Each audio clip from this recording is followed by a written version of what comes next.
Ang mabuting balita ayon kay San Lucas. Pinagaling ni Jesus ang maraming tao. Siya ay tumindig at lumabas sa sinagoga, siya ay pumasok sa bahay ni Simon. Ang biyenang babae ni Simon ay pinahihirapan ng mataas na lagnat.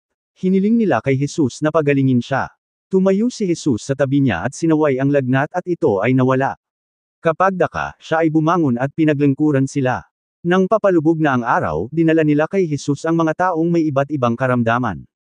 Ipinatong niya ang kanyang mga kamay sa bawat isa sa kanila at pinagaling sila.